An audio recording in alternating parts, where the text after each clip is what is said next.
Hey everyone, it's Mr. Wildboy94. I hope you're doing well today. I have a book review for you for a book that I saw around Barnes & Noble last year. I never really picked it up, and then I started seeing it pop up more and more because eventually Books A Million and Barnes & Noble started getting a horror section in their actual stores, so they started promoting more horror authors, and people like myself who only pretty much read horror and thriller and mystery started getting excited about stuff like that. So I started looking through those sections. I found this book that I wanted to pick up, and I kept delaying and delaying. I'm pretty sure it was last year when it was out.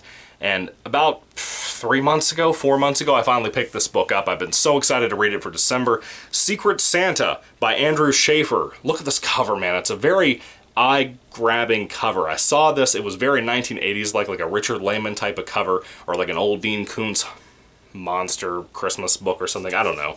But I love the spine to it, the green and red. It looks so pretty, man. Beautiful looking book. Really love the cover on it. Andrew Schaefer, this is his first horror reading or writing. He's done quite a few comedy stuff that I have no interest in whatsoever because it's usually political trash. Not that I've read it, but I can just tell. It's a product of the current times and the current trends of politics and so on and so on. I'm not going to be checking that garbage out. But Andrew Schaefer really proved himself in this book. It's kind of a slower paced read too. Yes, it's Christmas themed. I have a lot of the plot to kind of build up for you because I'm excited about it. I really enjoyed this for the most part. It is not a perfect book by any means. It's not a perfect book. It's about 200 pages long. It flies by. Frankly, it zooms by. There's not a whole lot to tell you about setup for the plot, but I do want to tell you it is a slower read. If you take my advice on picking up this book, go into it knowing it's a slower read. It's not going to be a zooming, fast-paced read in the sense of like, again, a thriller type of thing. It's not like that. It's very much a slow burn type of story with some interesting intrigue to it. Essentially, you start off with a girl. Well, you have kind of a prologue taking place in like World War II or World War I. I think it's World War II. Germany type of stuff. It was World War II because it was the Nazis. Some people found some kind of gift box out in Nazi Germany. And then it kind of picks up to the 1980s, which was weird because I thought the cover would just be a hook that would not take place in the 1980s as a story overall, and it did, which was great. I love the 80s, so I was excited about that. And the story has a very, think of the mom's perspective of the film Child's Play with, Chucky, the killer doll. Think about the mom's perspective through her portion of the movie focused around her and what she's doing as a mom or whatever. Think if the mom was a single character, what she would be doing with that kind of situation. That's kind of what this book is like. I do want to tell you one little thing. I didn't read the back of the book. I'm very much of the mind that I take Travis McBee's advice here on YouTube nowadays. I don't really read the blurbs on books. If it's the genre that I love, like horror or Christmas or whatever, I just pick it up. I don't even read the blurbs. I just pick it up. Same thing with my comics on my Kindle. I just grab what I want to read, what looks appealing for a cover, what has an interesting author attached to it, and I go from there.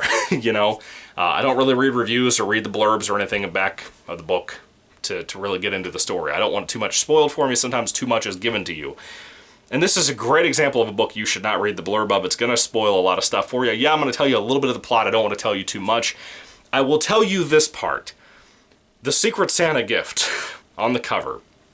A lot of people aren't going to be stoked about this because this kind of story, the way I describe it, by just the key phrase I'm about to use, is going to bother many of you. The Secret Santa gift in the book, on the cover that you're seeing with the red eyes, is a doll.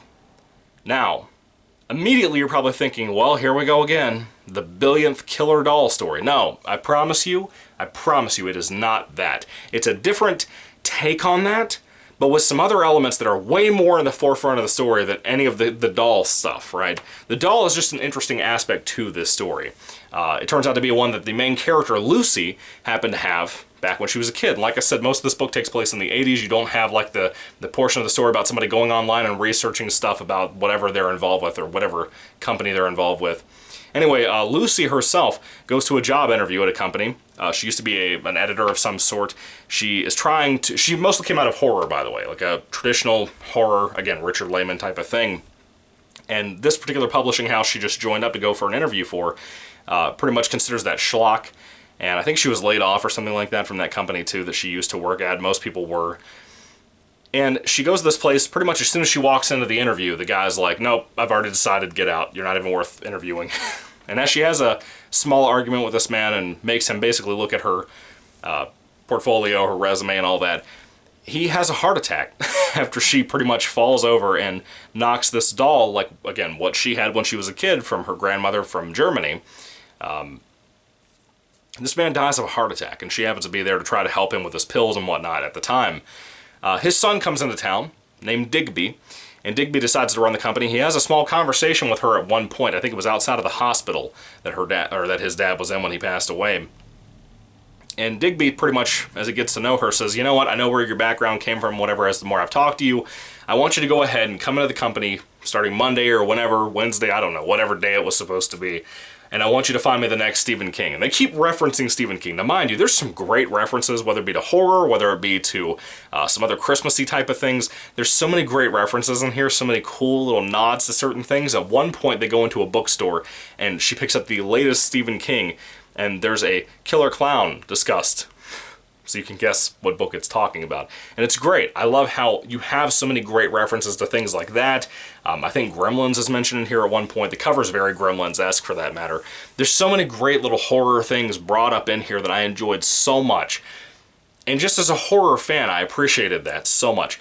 This is Andrew Schaefer's first horror book. I don't know if I mentioned this. I kind of recorded this review at first. I don't really remember if I mentioned this on that particular one or this recording, but it's his first horror book, and it's very impressive. I'm very impressed. And again, it is more of a slow burn book. It takes its time. But I'll tell you, there's mostly the story of Lucy dealing with this this company that she's trying to help out. People are kind of partially mentioning that maybe the basement of this place is possibly haunted. A lot of the coworkers seem a little at odds with her. They don't really like her ideas. Different pranks and kind of mean-spirited pranks like dog poop ending up in the floor of her office and whatnot are happening. She has an intern that works there named Cal. I like him a lot. He's pretty fun. There's some really cool stuff in here. There's kind of a weird, like, kind of a Hallmark play with Lucy and Digby, the son of the original CEO, founder, creator of that publishing house that died in the interview. There's kind of like a little bit of a Hallmark pull there about those two having like a little bit of a thing for each other, mainly her for Digby, not so much the other way around, but kind of. I dig it. It has a lot going for it. It's an interesting read. I enjoyed it. It's mostly well written. It's fine for what it is. Again, it's a slow burn of a book, so it doesn't really try to rush through a lot of the events, but there's always something happening here that keeps me interested. Now, I will say this. I do have to complain. It's not a perfect book. At one point, when we were really going into one particular story angle, all of a sudden, the book just stopped. Like, for the last, like, I want to say 60 or 70 pages of the book, it just stopped and went a completely different direction that I was not expecting. I was not intrigued immensely with that.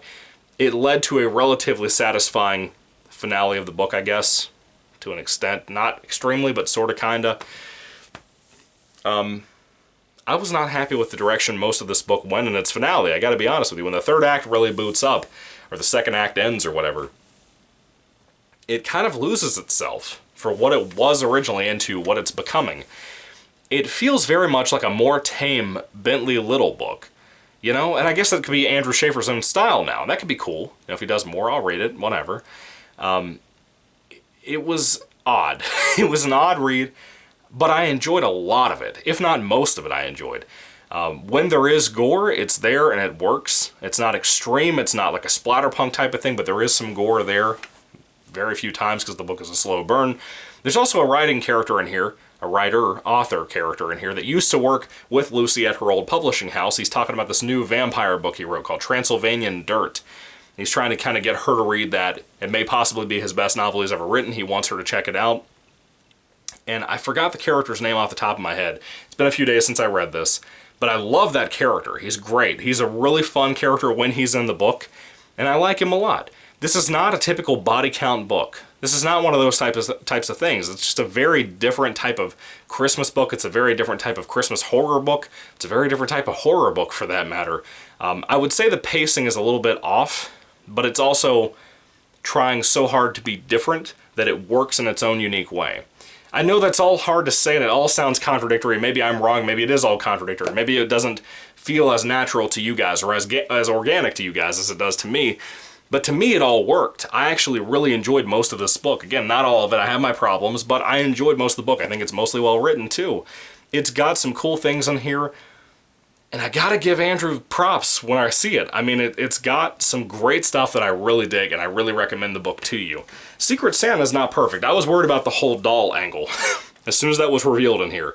But it's not a major angle or a major part of the story. This is more of a character-focused story, oddly enough. And if you love that kind of thing, especially for horror, like a Stephen King type of thing, which God knows how many references there is to Stephen King in here. If you like more of that kind of thing, this is going to be for you. This is mostly a story about Lucy dealing with this new publishing company she's working at, and that was fun. I enjoyed that part of it.